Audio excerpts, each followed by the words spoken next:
warahmatullahi wabarakatuh. Perkenalkan, nama saya Bella Septianingrum, NIM 2002105012.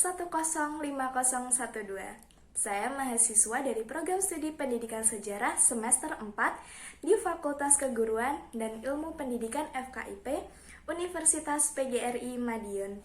Smart and Competitive. Baik, pada kesempatan kali ini saya akan membahas tentang fungsi sosial keluarga dalam mendampingi anak mengatasi masalah-masalah selama pandemi. Nah, anak itu adalah harta yang terpenting dalam sebuah keluarga yang selalu diidamkan oleh orang tua dan menjadi kebanggaan bagi mereka, dan itu secara otomatis. Nah, karena setiap orang tua itu memiliki harapan kepada anak yang nantinya berharap menjadi seseorang yang sukses begitu. Nah, maka tidak heran juga banyak orang tua yang menyekolahkan anak-anak mereka agar harapan orang tua dan cita-cita yang dimiliki anak itu sendiri tercapai. Dalam keadaan normal, anak dididik pada lembaga formal seperti sekolah begitu. Namun, di saat pandemi COVID-19 yang sedang mewabah di Indonesia, bahkan tidak hanya di Indonesia saja, tetapi di seluruh dunia, karena wabah ini merupakan pandemi secara global. Nah, dampak yang dirasakan itu banyak sekali teman-teman, di segala bidang. Salah satunya itu adalah pada bidang pendidikan, yang mengakibatkan anak itu harus belajar dari rumah.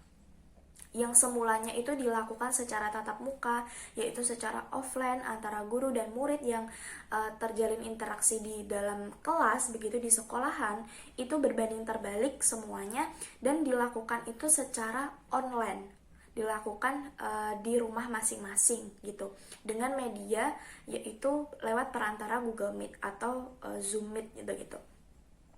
Dan disinilah peran dan fungsi keluarga akan sangat penting dalam mendampingi proses belajar anak di tengah pandemi dan memberikan dorongan kepada anak agar senantiasa tetap mau belajar, dan itu merupakan fungsi sosial keluarga.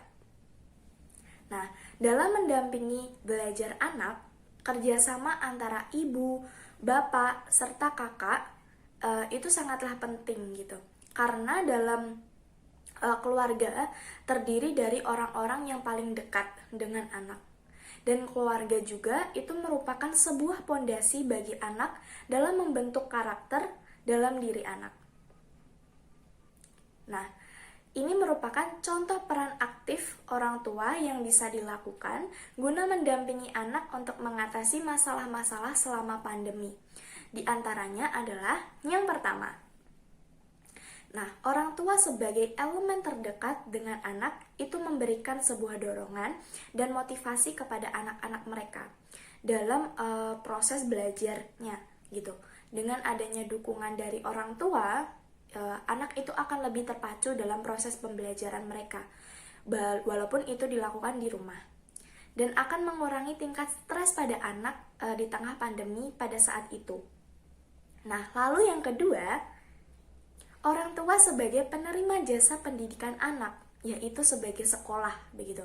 Orang tua itu selalu berkoordinasi begitu dengan pihak sekolah dalam penugasan dan pendidikan anak. Orang tua juga berkonsultasi dengan guru-guru pada anak-anak mereka di sekolah itu terkait bagaimana sih sebetulnya metode-metode pembelajaran yang menarik agar anak itu tidak merasa bosan walaupun di pembelajaran itu dilakukan di rumah ya secara online. Atau orang tua itu sebagai operator dalam mempersiapkan proses pembelajaran pada anak. Nah, kan tidak semua anak itu akan paham akan perangkat elektronik guna untuk melakukan seperti Google Meet, maka orang tua bisa mendampinginya. Yang ketiga, dukungan dari seluruh elemen dalam keluarga adalah sistem interaksi dan intervensi yang dapat memperkuat keharmonisan dalam keluarga. Jika dalam satu keluarga itu berjalan secara harmonis, mental dan psikis anak dalam belajar pun itu akan jauh lebih baik. Karena yang dilihat anak itu adalah orang tua sebagai role model. Jika orang tuanya saja merasa stres begitu selama pandemi, nah bagaimana dengan mental anak selama pandemi itu? Seperti itu. Lalu yang keempat, orang tua memiliki tanggung jawab lebih terhadap anak mereka dibandingkan guru-guru mereka yang ada di sekolah. Jadi sehingga lebih overprotective begitu orang tua dalam memberikan materi kepada anak. Dan saya yakin di balik itu semua ada tambahan materi yang tidak diberikan oleh guru saat di sekolah. Nah, itu akan menjadi nilai plus bagi anak. Lalu yang kelima adalah keterlibatan orang tua dalam proses belajar anak di rumah sebagai pendampingan. Nah, sangat mampu mempercepat dan mengefektifkan pembelajaran pada anak karena itu dilakukan secara santai namun juga terarah dan tentunya diawasi langsung oleh orang tua. Nah, jadi itu dia masalah yang berkaitan dengan bagaimana sih fungsi sosial keluarga dalam mendampingi anak mengatasi masalah-masalah selama pandemi, khususnya dalam bidang pendidikan. Nah, sekian, sampai jumpa pada video-video pembelajaran interaktif berikutnya. Wassalamualaikum warahmatullahi wabarakatuh.